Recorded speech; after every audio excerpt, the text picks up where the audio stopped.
Today on the Marvel Cinematic Universe podcast, we're talking about episode 2 of What If? What if T'Challa became a Star-Lord?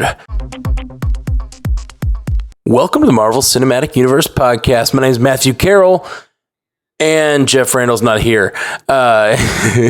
We have inverted roles this week. He is now sawing logs, as he said, and I am awake and doing this episode. It almost didn't happen because I also fell asleep and woke up 5 minutes before it was time to do the live watch. So here we go. But we have our guest today, as we did last week for Wee Hours What If, the only guy who's got perfect attendance so far for Wee Hours What If, J. Scotty St. Clair. Hello. Thanks for having me back. We're going back and forth here. What if Matt wasn't here? What if Jeff wasn't here? I will be the consistent. I will be our Uatu. I will do my best to not sleep through my alarm. And like, it's a great, Uatu is a great name for a podcaster who does this type of podcast, because like, that's what we are. That's all we are, is the watchers, You know? Like, we watch, we discuss. Exactly. We don't interfere. That's right. We never interfere. We won't. We will not. We cannot. By the way, I don't think we said this.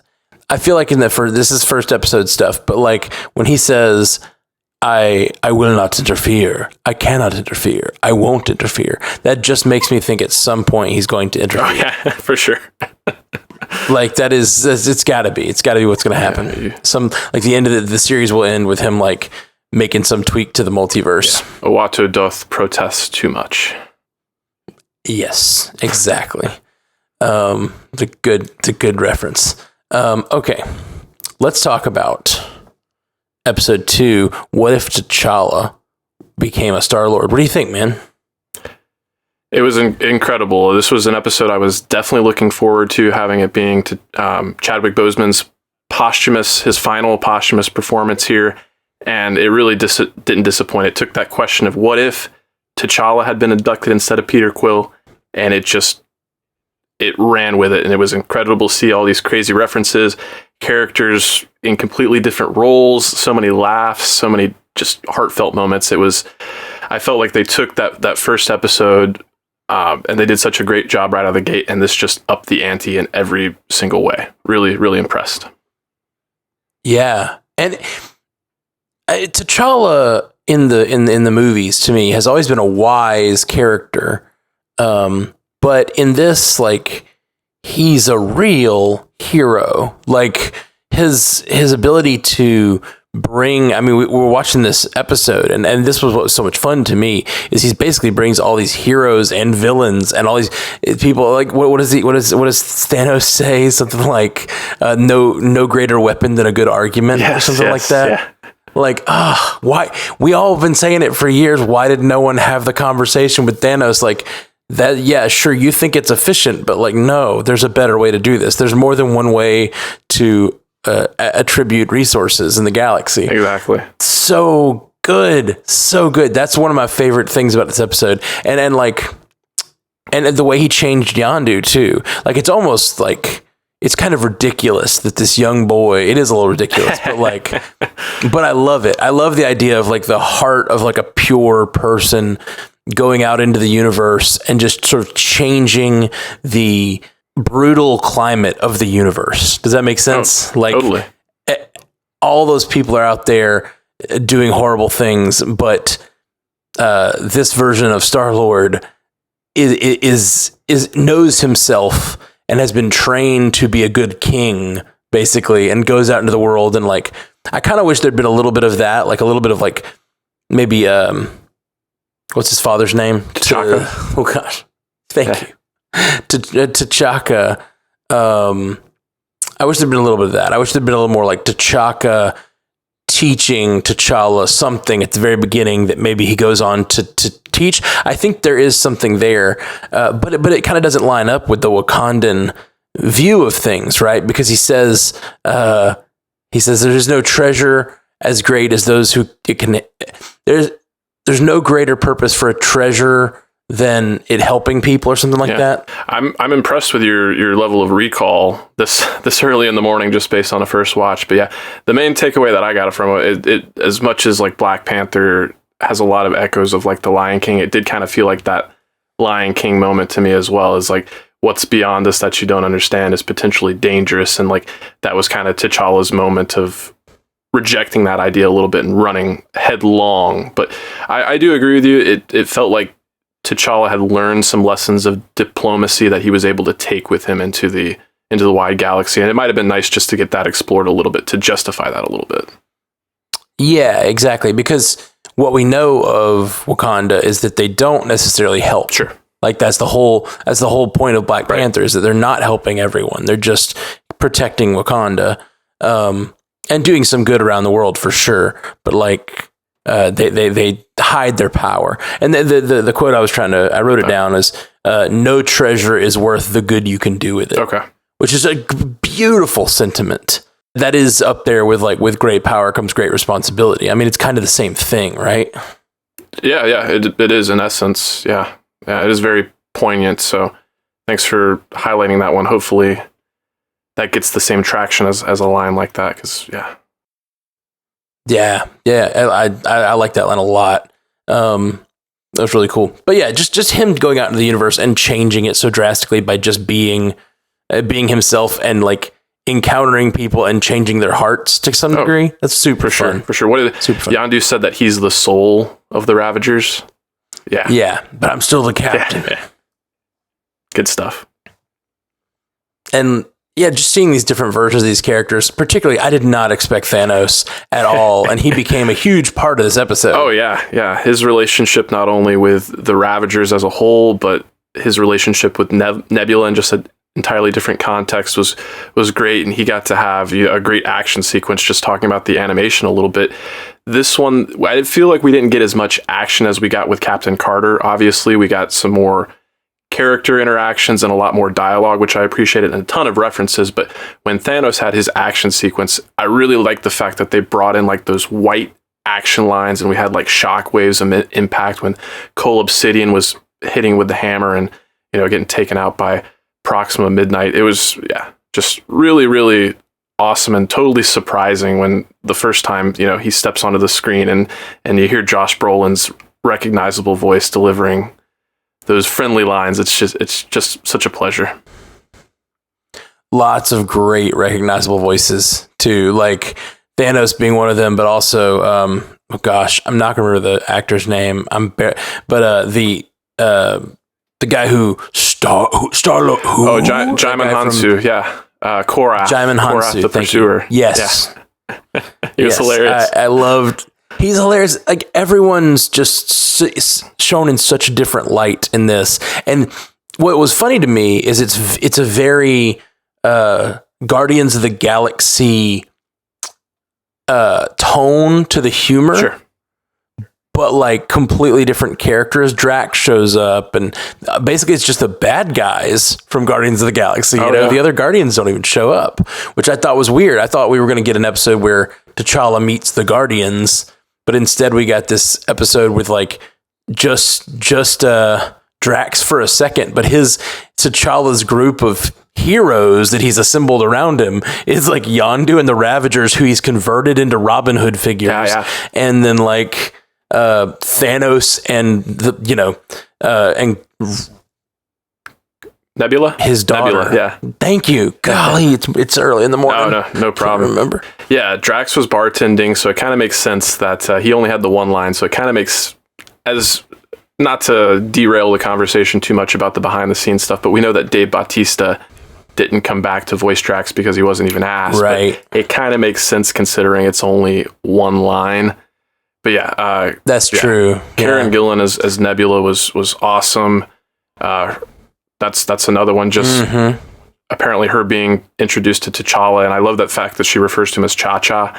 That just like puts her on a completely different trajectory, and she gets the opportunity to be a hero much earlier on. But we still get the levels and nuance to that character because she gets the chance to be a double agent and a triple agent, and you kind of wonder where her allegiances are. So while you're getting the familiar, also getting just entirely new adventures for these characters. So really great to see her. Yeah, totally. And the thing that I just can't like leave behind in this episode, like the thing that I will not forget is Thanos's sort of just playful arguing for his efficiency of the efficiency of his plan. So funny. Yeah. So that's so funny. Yeah. I did not know I needed a Koye being like, that just sounds like genocide to me. And he's like, no, it won't be. It wouldn't be because it's random. Oh, it's so funny, man. Yeah. It was great. And did I mention efficient? Yeah. Such a just great deconstruction into like comedy of the character Thanos, you know? Certainly. And that was, like I said, it was just so unexpected. But then in terms of like recognizable voices and unrecognizable voices, obviously Josh Brolin was doing a phenomenal job there. But another character we've always had kind of play a cameo role that got to do something a little more active here was Howard the Duck, and that was definitely Seth Green doing that voice again. Yes, except he just stays at the bar. Like, it's like, I thought, oh, this is going to be cool. Howard's going to join the team.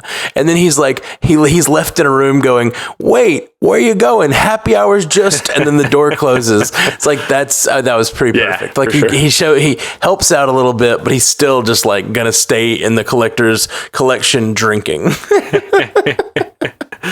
Yeah.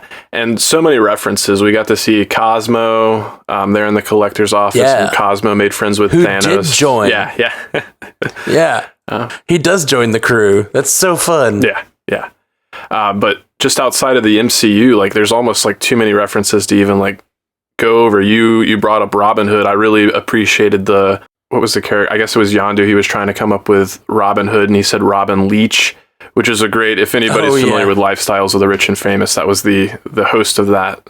Lifestyles of the Rich and Famous with Robin Leach. That also feels very Guardians. Sure. It feels like the Kevin Bacon references, you know? Totally. Yeah. We're just like Kevin Bacon. I'm Mary Poppins, y'all. Yeah. Just the way his just entire story encounters the world differently, you know, it's just really well done. Like, this took what I felt like, I don't know, I didn't know what to expect from this one, honestly. Like, it was just like, it's weird that T'Challa gets picked up, and they did a good job of explaining it too. You know, like the fact that they scanned the Earth for some area that had something that wasn't of Earth, and they found the mound under Wakanda and went and picked up a child there. Like, just made sense to them. Yeah, and it's always interesting what little decision they actually decide to focus on, because while the episode is what if T'Challa was abducted instead of Star-Lord, really the moment that Uatu focuses on is the fact that Yondu entrusted his subordinates to get that job done instead. And I thought that was interesting, you know, coming off of last week. It was the fact that Peggy chose to stay in the room. And yeah, I already kind of said this one more so than last week just had rippling ramifications, which was really, really nice. You know, I wonder what level of the writing process they were in. I mean, I imagine it had to be pretty much done in order for Chadwick to deliver his performance in full capacity, but it really did feel like just such a celebration of the character of T'Challa and you know what he could bring to the table there. And at the same time, like, I know it wasn't fully intended, but it did feel like a little bit of a slap to the face to Peter Quill a little bit. Peter Quill, just yeah, like, for this sure. is how much this guy sucks in this position, that none of this would have changed. We've all been blaming Peter Quill for like punching Thanos in the face, but really it's just like being involved at all. Like, he should have just stayed on Earth and danced with his mop, and that would have the universe would have been a much better place. Yeah. And Jeff's not here, but have to give him credit. He totally called that about Star-Lord being stuck at that Dairy Queen that we saw in Guardians too. Oh, yeah. We joked about that on the cast this week. Like, what would Star-Lord be doing? Yeah. Super fun that he's still Dairy Queen. Love it. Good job, Jeff. You won't know this yet, and you'll never listen to this. So Nobody tell him we said nice things. It wouldn't be a Jay Scotty appearance if I didn't do some ass kissing, even if he's not here. Get your lips off his ass, Jay Scotty. Another thing I really appreciate about this episode is, we've kind of touched on these big sweeping things they did and these like humorous things that they added in. Like I absolutely love, but like they really gave the episode heart that felt very similar to the characters of, Yondu and Star-Lord. Like the fact that Yondu lied to him to keep him out in the world exploring, and there's clearly he had an affection for him and wanted to keep him. Sure. So he lied to him. And that's very much seems like a Yondu thing to do. And the sort of like forgiveness that he gives Yondu is very similar to the forgiveness place that Peter Quill reaches at the end of Guardians 2, when he realizes like, yeah, you're my daddy, like, and he says, this is the family that I found. He's like, I was lost and he found me. I thought that was all really, really cool. I wanted to see who would be Black Panther at this moment. Yeah. I was really curious. That was a missed opportunity. Yeah. I really wanted them to like settle in on the throne room and see like someone in the Black Panther outfit, possibly Killmonger even. Yeah. Like something just different would have happened. My mind immediately went to Killmonger as well. And then I guess, again, I always try to go into these things with leveled expectations, so this is just really theorizing more than anything, but maybe the reason they're holding off on some of those things is we're going to find out later in the series as Uatu becomes potentially more involved. Maybe these stories are more interconnected than we're being led to believe. Right. I hope that's the case. I really do. Yeah. I hope there's some sort of connection that brings this story into like, gives it an overarching theme. Like if episode 10 we get, is it 10 or 9 episodes? I think it's 9. I believe it's a 10 episode first season. Okay. I'd love if we get to episode 10 and like find out that we're going to be like traversing that multiverse, like finding out how these universes connect and starting to see that multiverse war even. Oh yeah. Be rad. Yeah. Could be setting Jeffrey right up for his, his live action, or I say live action, a character like Uatu is going to have to be animated some way or another at the end of the day. Truth. All right. Well, anything else we want to touch on this episode before it's wee hours what if? We don't got to go forever here. Oh yeah, for sure. We're ready to get back to bed here. I feel like we're leaving some references on the table, but there were just so many, so many good ones. But yeah, I guess just final thing here. Wonderful to get that final performance from Chadwick Boseman. I'm glad it's for such a role that he seemingly enjoyed and put so much of his heart and soul into. Just beautiful. Yeah, I completely agree. And that is a great place to end it. Man, it's the way they ended the episode with just a dedication to Chadwick Boseman. And really, really, he brought a lot of life to that character.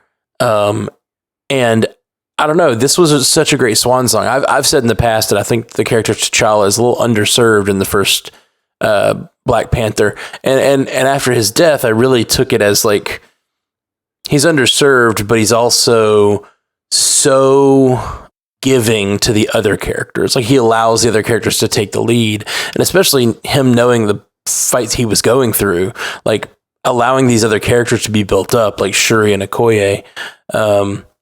I think that's a very generous performance, but this was such a great swan song because it's like, to not only was the character T'Challa, I think, more on display. His character, he really had more of a life force in this. He was afforded the opportunity to be a little more flamboyant, like Star-Lord is.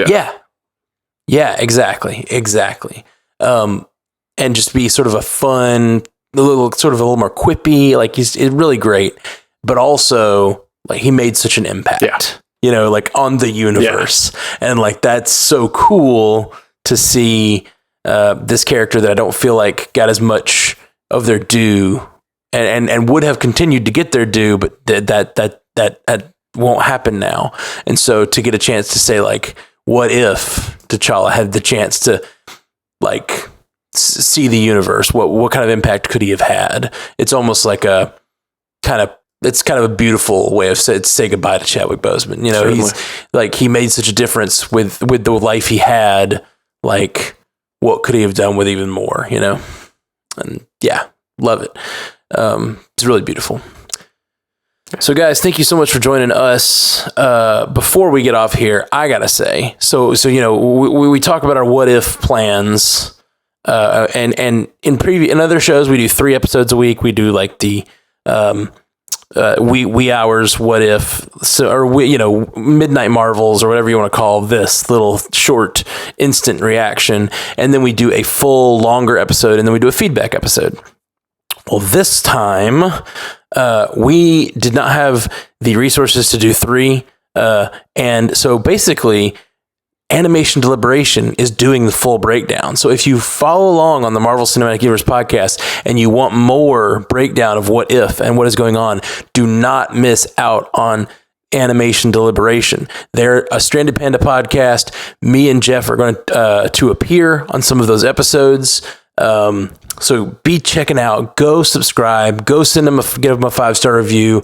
Animation Deliberation, they're tackling what if every week in a more kind of fully fleshed out, had a chance to watch it a couple times fashion.